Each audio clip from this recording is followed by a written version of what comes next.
Our scripture today is from the 3rd chapter of Exodus. Moses was tending the flock of his father-in-law Jethro, the priest of Midian.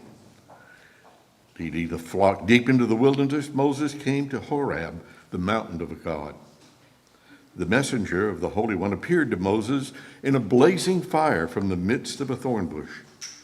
Moses saw the bush is ablaze with fire, and yet it isn't consumed. Moses said, "Let me go over and look at this remarkable sight and see why the bush doesn't burn up." When the Holy One saw Moses coming to look more closely, God called out to him from the midst of the bush, "Moses, Moses." Moses answered, "I am here, God." God said, "Come no closer. Remove the sandals from your feet, for the place where you stand is holy ground." Ancient words from the early days of the church for our present day consideration.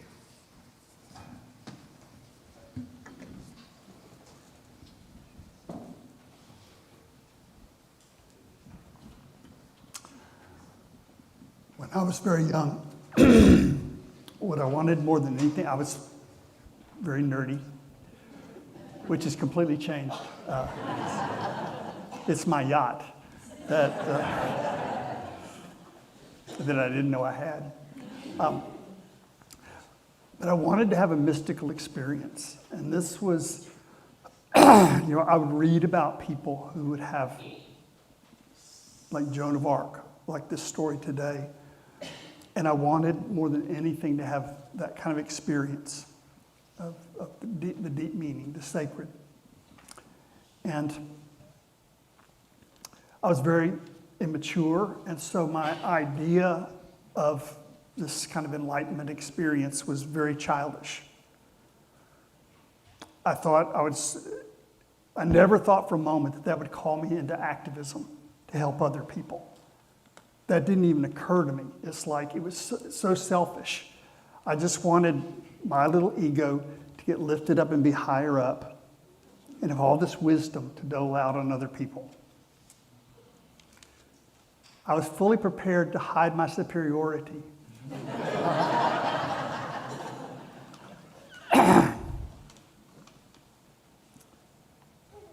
I never thought that awakening would mean feeling more deeply and profoundly the pains of the world. I wanted to be lifted up to a higher level of comfort.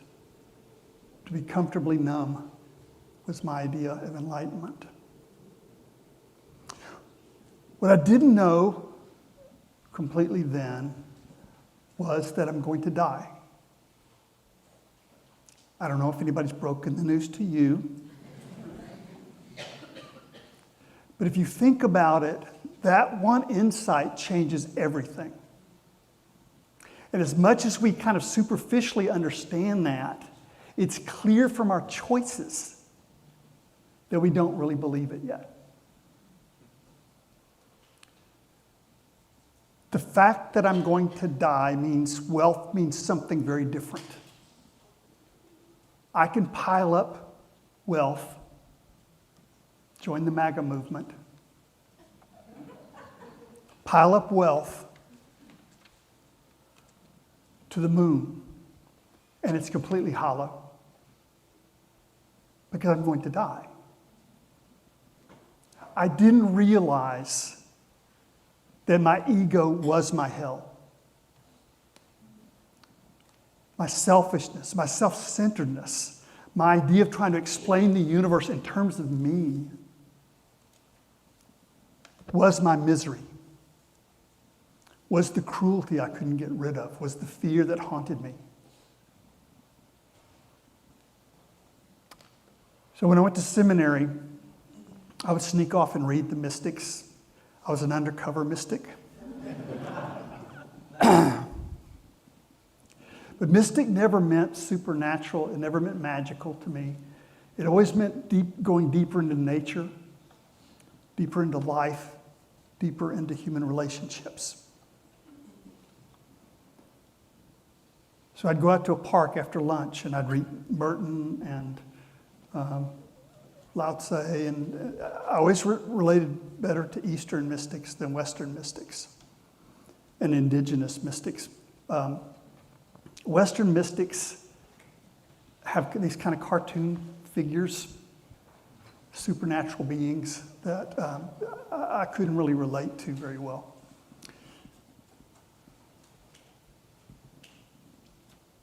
So I want us to talk for the next month or so, leading up to Christmas.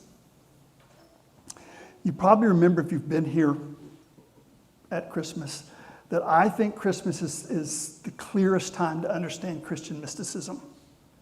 The hymns of Christmas touch us like nothing else, if you're raised in the church, most likely. And it's that they have what I think are the core mystical experiences. One, that you come from a depth that's beyond the storms that frighten you. The other is that you're interwoven into something larger than yourself, which is where value comes from. And then finally, there's something addresses you. Something is whispering to you through your experience, through life, that seems sacred. So we're going to look at those three senses and one other later on, one other sense of the mystical.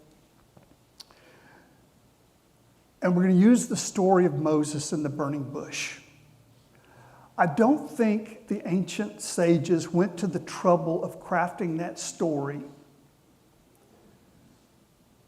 and just threw details together. I believe they were putting in a poetic framework what a mystical experience feels like, what it is like. Now, if you are a typical Presbyterian, what you've been taught is that that happened. There was a supernatural bush, and Moses is coming along and he sees that bush and he experiences the sacred in a way that you never will. That is the opposite of what these sages were trying to say. Spoiler alert, every bush is aflame. You are Moses in the story. And it starts off with you being lost, confused. Moses is in a situation where his heart is broken because of the politics. If you take the politics out of the story, you don't get any of it.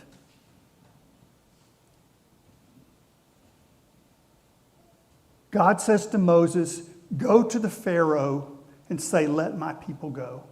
Is that political? Could anything be more political? What does love mean if it doesn't say that? But that's the mature fruit, and we don't start off there. We start off as little spoiled brats. And that's okay. That's the seed. That's the only seed we have to work with at the beginning. We're transformed by the journey that's being talked about here. So Moses is heartbroken. His people are in captivity. Pharaoh is wasting money on ballrooms.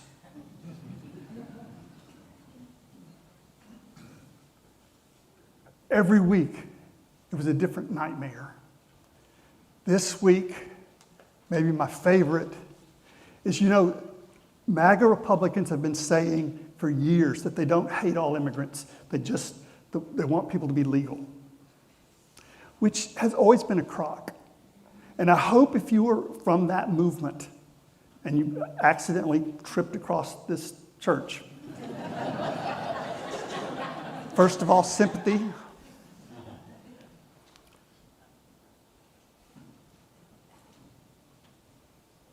Trump has blocked, I think, 37 nations from immigrating. All of them are countries that have people of color. This week, Trump dropped the immigration number to something like 7,000. And for what we've seen so far, most of those are going to be white people from South Africa, who Trump feels are the most oppressed people in the world. And since he's not going to check on anybody else, we're stuck with that.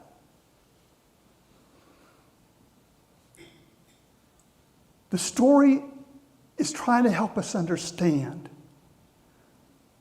If you think you're not political, if you think religion should not be political, and you think you're not political, that means you're high enough on the food chain where you don't have to take responsibility for the people that you're crushing. Let me say that again. If you think you're not political, if you think the status quo is just kind of a blank background, that means that you're high up enough in privilege where you don't have to take responsibility for what your life means to other people. Moses is realizing he's got to now either serve Pharaoh or the people. It's an either-or choice. If he decides to try to serve both, he'll be just serving the Pharaoh.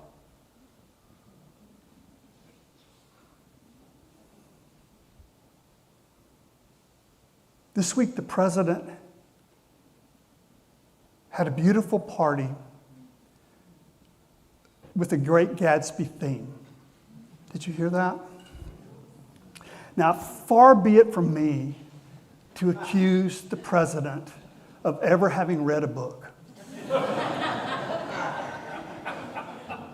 Because part of what MAGA Republicans hate when they talk about liberal is liberal arts. Books and stuff that teaches you to empathize with people who are different than you. They think that's weakness, and they attack it. They cut funds to people who have disabilities because they call it DEI. What is it, DEI? Great Gatsby was a satire about the hollowness of wealth. It was a satire about capitalism and what it does to your soul, to value property over human beings. You can't do satire on that kind of hypocrisy. And I don't even think it's hypocrisy. You couldn't line it up as often as they do. Right? It's dissociation. And so what we're hearing is a cry of fear of people who know their religion doesn't work, their economic understanding is poison, but they don't know what to do. So they're doubling down. They're playing the role of the Pharaoh. In our story, Moses, here's the name of God as I am. That's one of the ways of translating the divine name. But what it's saying to us is the mystical experience can begin with who you are. The way the story plants that seed is God first says to Moses, Moses, Moses, and then Moses says, here I am. I am. Then later, the name of God is revealed as I am. So to realize that we come from a source that's deeper. You don't have to be supernatural about it. You don't have to be superstitious about it. But somehow, some way, you're coming from the depths of the cosmos. Maybe it's a being, but maybe the symbol of God reveals the nature of being itself. And that's the difference between traditional theology and mysticism. Traditional theology believes that God is a being,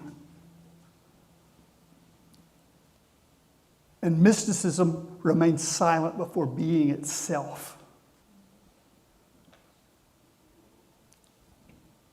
Mysticism does not ask you to believe something that doesn't make sense to you. It invites you to go deeper in your heart. What is it that you come out of it? Who are you? The more you open yourself to that question, the deeper down, you go into an experience of your source. And that's one of the meanings of the symbol God to a mystic. Another is that we belong to something that's larger than ourselves. These are not really things that are up for debate, right? We're all a part of something bigger than ourselves, the web of life. If you've ever studied evolution at all, you realize that beings are interwoven.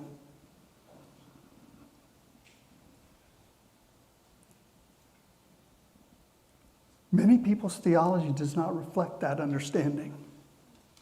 And they believe some people are going to heaven, some people are going to hell. If your foot's in hell, right? If we're one body, and any part of that body's in hell, we're all going to feel it. So there has to be healing for all of us. In traditional theology, God is a mascot, representing Christianity or Judaism or America. What is a deeper sense of unity? What is the deepest sense of unity you can think of? Moses is standing before this bush. And again, I believe it's an ordinary bush. I believe every bush is on flame with this insight.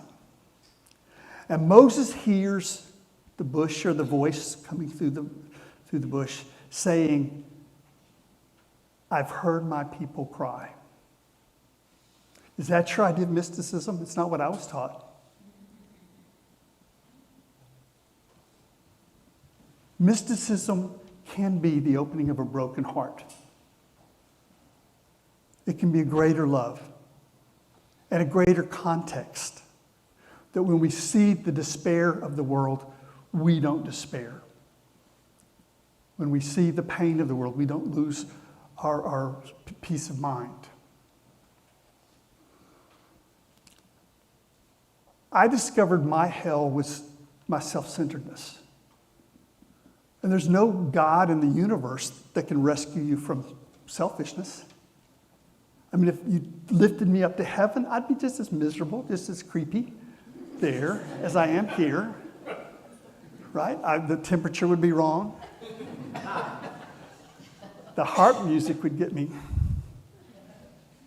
irritable. Can you imagine harp music for eternity? So the first idea is that we come from some profound mystery. The second is that we're part of something larger than ourselves that is a mystery to us. We can't step out of the universe and get the big picture. We're woven into it. So it's only by loving and expressing ourselves that we have a sense of the tie that binds us. And the last insight that we're going to look at today from this story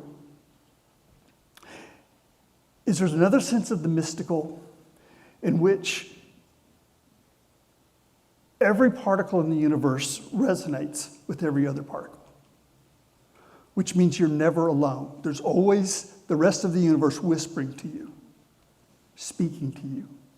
Every fact you learn about the world is a tie that brings you deeper into your experience of life. We cannot hold reality at an arm's length. It penetrates us. Beauty penetrates us. It can be like a knife stab. So there is no objectivity for the human heart. And realizing that is a part of mysticism. It's the burning bush that tells you don't get any closer. Just take your shoes off and sit here. Anytime you give yourself to reverence, something will have something to teach you. Every bush, every animal, every plant.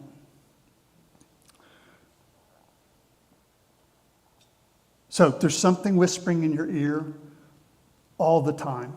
And that's the third of the mystical conditions that we're going to look at today.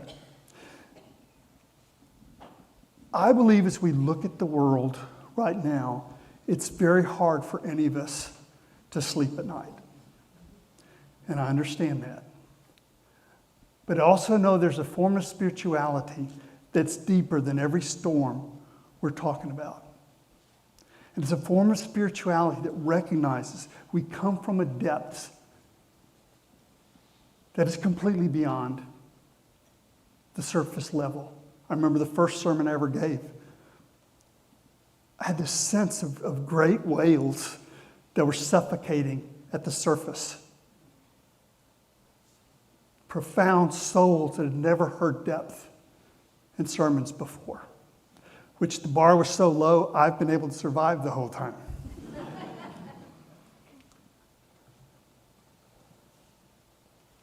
We are part of a web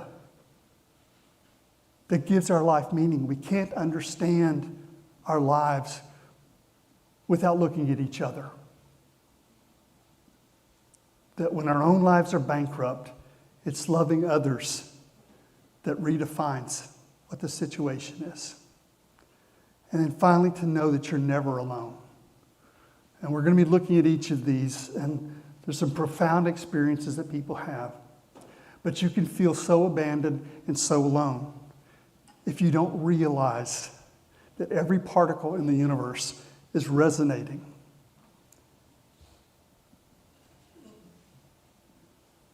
That the universe is teaching us, guiding us at all times.